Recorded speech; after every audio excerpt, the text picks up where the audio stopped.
Agradecer al doctor Sabac por su invitación tan gentil y a todo el equipo de Colsanitas por esta maravillosa organización.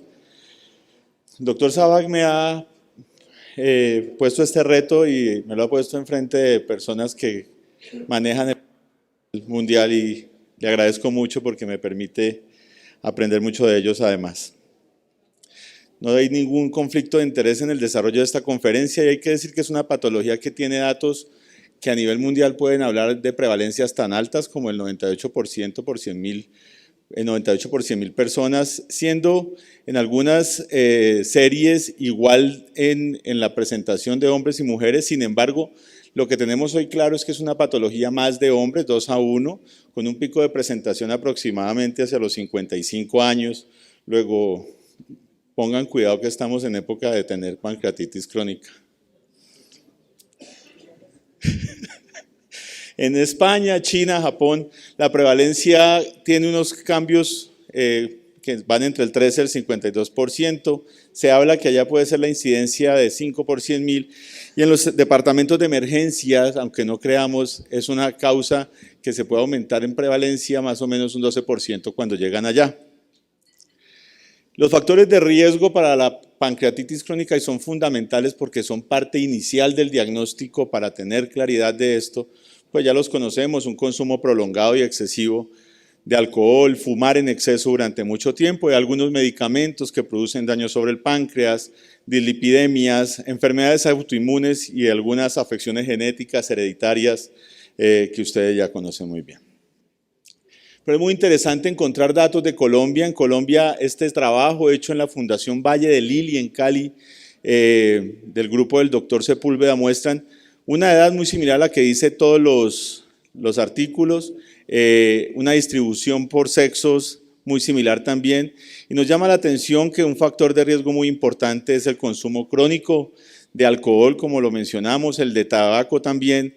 Y en la forma de presentación, los pacientes tienen un dolor abdominal en un 83% y eso nos parece lógico porque pues, es la pista diagnóstica más importante, pero pongan cuidado a esto, como pacientes hasta en un 14% se presentan con síntomas de dispepsia y esta es una causa que a veces no tenemos clara en la evaluación de los pacientes, la diarrea crónica y la pérdida de peso, que es muy frecuente además. En la clasificación seguimos estando un poco lejos de lo que podríamos lograr ahora, una clasificación más etiológica. Seguimos teniendo la mitad de los pacientes sin encontrar la causa, pero tenemos el alcohol, el páncreas divisum y otras patologías, otros factores de riesgo en cuenta en esto. Lo importante de esto es que cuando empezamos a hablar de diagnóstico debemos recordar que esto básicamente es una entidad clínica. Y es la clínica la que nos obliga a considerar siempre pacientes con este posible diagnóstico. Se comportan usualmente con un dolor que aparece con las características que hemos mencionado, una gran cantidad de pacientes con insuficiencia pancreática exocrina, que no es igual a tener el diagnóstico, pero es una de las cosas que deberíamos buscar, porque finalmente los pacientes, el dolor se lo controlamos, pero se nos mueren y se nos complican por la pérdida muscular, por las comorbilidades nutricionales, por todo esto. Unas pruebas de laboratorio que las conocemos todos, unos exámenes secuenciales imagenológicos, y nosotros como gastroenterólogos y endoscopistas, pues por fortuna tenemos cada vez más disponible esta herramienta diagnóstica del ultrasonido endoscópico, herramientas asociadas como la elastografía y en algunos casos la CPRE como método diagnóstico. Con la clínica nosotros podemos clasificar los pacientes y esta es una clasificación. Los pacientes pueden llegar con un ataque agudo de dolor, un dolor epigástrico, hiperamilasemia, cambios radiológicos inflamatorios peripancreáticos, se pueden presentar así, o un dolor crónico, la tipo 2, un dolor epigástrico intermitente o continuo, un tipo 3 con complicaciones locales, obstrucción intestinal, pseudoquistes, hipertensión portal, y la tipo 4 que a veces no nos ponemos tan claros con ella es la dispepsia, esteatorrea, la diabetes mellitus tipo 3C, que es la que se relaciona con pancreatitis crónica, y la pérdida de peso. Luego, esto es la míriada de presentaciones diagnósticas que tenemos en pancreatitis y no solo es dolor. Luego, el primer mensaje que quiero dejarles es: la clínica debe ser enfocada, pero la clínica debe partir de pistas que nos puedan llevar allá. Y cuando evaluamos un paciente de esto, pues tenemos que hacer un abordaje secuencial de imágenes. El abordaje secuencial, esta es una revisión sistemática con metaanálisis que nos muestra cómo las diferentes modalidades diagnósticas, el ultrasonido endoscópico, una sensibilidad y especificidad bastante buenas, la CEPRE también, la resonancia magnética, una sensibilidad un poco menor, pero una especificidad bastante buena, y la tomografía computada. Acá está viéndose. La tomografía computada también con una sensibilidad un poco menor, pero una especificidad bastante buena. El ultrasonido de superficie, aunque seguramente es parte de la aproximación inicial de todo paciente, pues quizá no tenga una gran utilidad en la evaluación de un paciente con pancreatitis crónica.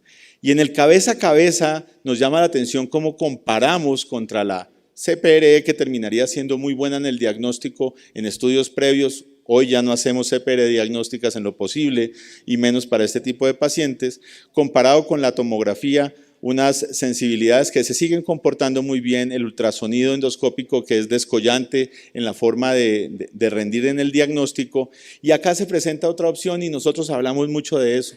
Hacemos una resonancia, la hacemos con secretina, es que no podemos hacer buenos diagnósticos porque no tenemos secretina, pruebas funcionales para hacer resonancia magnética con esto.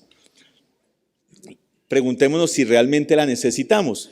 Algunos estudios nos dicen que sí, que lo que debería evaluar uno en el conducto principal con secretina, con unos protocolos establecidos, es un calibre de ese conducto, la dinámica de su movimiento, las ramas laterales, una cantidad de cosas que cuando nosotros nos ponemos a ver los informes que nos hacen los radiólogos de estos pacientes no lo tienen. Y ellos podrán decir, es que no tenemos secretina, pero miren que el parénquima también lo podemos evaluar. La función exocrina definitivamente sí no la podemos evaluar si no tenemos una resonancia o un estudio con secretina, y también podemos evaluar el conducto biliar común. Y los cambios que se hacen con secretina pues son importantes, nos permitirán entenderlo, pero hay cosas de la resonancia que no estamos aprovechando, y es por eso que incluso algunos radiólogos, ahora hablando con algunos colegas, nos piden que recordemos que cuando pensemos en pancreatitis crónica debemos especificarles claramente que queremos que evalúen el parénquima pancreático, que nos hagan evaluaciones comparativas, y las evaluaciones comparativas no son varias resonancias sino con estructuras adyacentes. Me la pueden comparar con los músculos paraespinales y nos da una información, nos la pueden comparar con el parénquima hepático y nos da otra información, fuera de eso de la evaluación que hacemos. Nosotros somos de esta escuela, los que nos formamos en ecoendoscopia con el doctor Sabac, pues esto lo recitamos de pe a pa. Los criterios de Rosemont son una forma sencilla y clara de que todos hablemos lo mismo. ¿Cuáles son esos criterios? Pues hay unos mayores, unos menores. El criterio mayor A del cálculo en el conducto pancreático principal. Hay unos criterios de dilatación del conducto pancreático principal, en la cabeza más de 3.5 milímetros, en la cola 1.5 milímetros. La irregularidad del conducto pancreático principal, que es algo que le decimos mucho a nuestros residentes, póngale cuidado a eso, no miren el conducto solo por el tamaño, sino por favor revisen cómo es la estructura del conducto y qué tanto brilla la pared del conducto para poder hacer definiciones, y las ramas dilatadas, por lo menos más de 3 ramas dilatadas en la evaluación que hacemos. Y esta es la parte ductal de los criterios de Rosemont. La parte parenquimatosa habla de unos focos hiperecoicos, esto es otro criterio mayor A, más de 2 milímetros deben medir. Deben tener sombra acústica posterior. Esto no son las calcificaciones, son focos hiperecogénicos del parenquima. La lobularidad en panal de abejas, que es otro criterio mayor, y aparecen los otros que son estrías hiperecogénicas, quistes, focos hiperecogénicos, la lobularidad. Esto hace que con una definición de puntajes, con 2 criterios mayores, o un mayor y un mayor A, y un mayor B, o un mayor A y tres menores, podamos hacer el diagnóstico consistente de pancreatitis crónica, uno sugestivo con un criterio mayor A, menos de 3 criterios menores, o un criterio mayor B y 3 criterios menores, o más de 5 criterios menores, un indeterminado, que son criterios mayores con menos de 3 menores, y un normal, que es de menos de 3 criterios menores.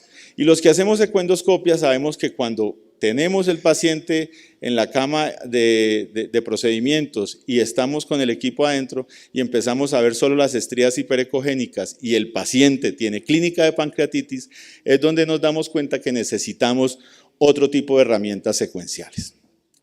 Y acá aparece esta, que por fortuna ya la tenemos disponible. Hay pocos en el país que tengan quizá disponible la elastografía cuantitativa, no hay elastografía de ondas transversales hasta donde conocemos en el país, pero finalmente tenemos una elastografía cualitativa que nos va a dar una buena información. Y nos da buena información y mejora el rendimiento diagnóstico. En este trabajo, con la presencia de la elastografía, la sensibilidad de la ecoendoscopia mejoró a un 91% y en general la exactitud diagnóstica es del 91% con esta herramienta. Luego, los que la tengan en su equipo de ecoendoscopia, por favor empiecen a utilizarla. No es sencillo aprender a utilizarla, pero hay que empezar a hacerlo porque creo que nos está faltando esa herramienta o aprovecharla un poquito más. Asociado a esto vienen las pruebas, y las pruebas creo que es parte de lo que todos queremos hacer. Hay diferentes pruebas y hay preguntas que nos surgen porque para todos nos parece que pancreatitis es igual a elastasa fecal también baja, o solamente esto será para insuficiencia pancreática exocrina. Este es un resumen de las pruebas que podemos hacer en estos pacientes, pruebas funcionales básicamente. La elastasa fecal, que en insuficiencia exocrina leve solamente será positiva en un 54%, en la moderada un 75% y necesita ser severa para que podamos tener una sensibilidad del 95%. Luego este examen nos sirve para estados muy avanzados, estados en los que ya la ecoendoscopia, los exámenes diagnósticos que hicimos nos habrán funcionado. La cuantificación de grasa fecal, algunos utilizamos Sudán, ya no encontramos donde nos hagan diagnóstico con la prueba de Van de Kammer, eso no vale lo suficiente para todo lo que toca hacer con esa prueba, pero solamente nos funciona muy bien en las insuficiencias exocrinas severas. Y la prueba de aliento, ahora tuve un momento interesante con el profesor Bruno, preguntándole a ellos qué pensaban de la prueba de aliento, y realmente es una prueba que nos funciona bien, que en Santiago de Compostela, en Holanda, tienen mucha experiencia utilizándola. Toma un poco más de tiempo, pero es muy sensible al ubicarla y nos permite ver cambios de insuficiencia pancreática exocrina temprana y una especificidad bastante buena. Y a esto yo quisiera agregarle que nosotros debemos complementar el estudio de estos pacientes, no solo con estas pruebas, sino con pruebas nutricionales. Pruebas nutricionales que nos van a permitir, si hay deficiencias tempranas, y sumando los métodos diagnósticos nos podrían dar luces de un paciente con una pancreatitis crónica. Y el problema no es pancreatitis crónica, la que ya diagnosticamos con una patología, con una ecoendoscopia que nos mostró los cálculos, que nos mostró los focos hiperecogénicos, que nos permitió decir tiene pancreatitis crónica definitiva, sino la pancreatitis crónica temprana, que es finalmente una pancreatitis establecida, pero un estadio temprano. Y para esta, las pruebas de imágenes convencionales no funcionan. Y es solamente el ultrasonido endoscópico el que nos termina dando algunas aproximaciones. Se han creado algunos criterios funcionales y clínicos y es muy sencillo, como dijimos, una imagen que muestra cambios avanzados nos define la pancreatitis, pero unos cambios tempranos quizá no sea tan fácil. Es por eso que han creado en este consenso en el que participó incluso el profesor Bruno, unas características diagnósticas basadas adicionalmente en factores de riesgo. Una persona con consumo excesivo de alcohol, una función exocrina normal, un dolor recurrente en la parte superior del abdomen, unos hallazgos por ultrasonido endoscópico que son importantes y que son los que muestran mejor rendimiento y unos hallazgos de CEPRE comparativos. Pero ¿qué tanto nos funcionan esas herramientas? En este trabajo, un trabajo que se hizo con resonancia magnética con secretina, comparado con la histopatología, porque es lo que queremos saber, si sí estamos llegando al diagnóstico histopatológico, y no con histopatología a través de FNB o biopsia, sino el estudio completo de la pieza. En este trabajo se hizo así. Se encontró que solamente hay 3 características que podrían funcionar en pancreatitis crónica no calcificante o que no tiene cálculos.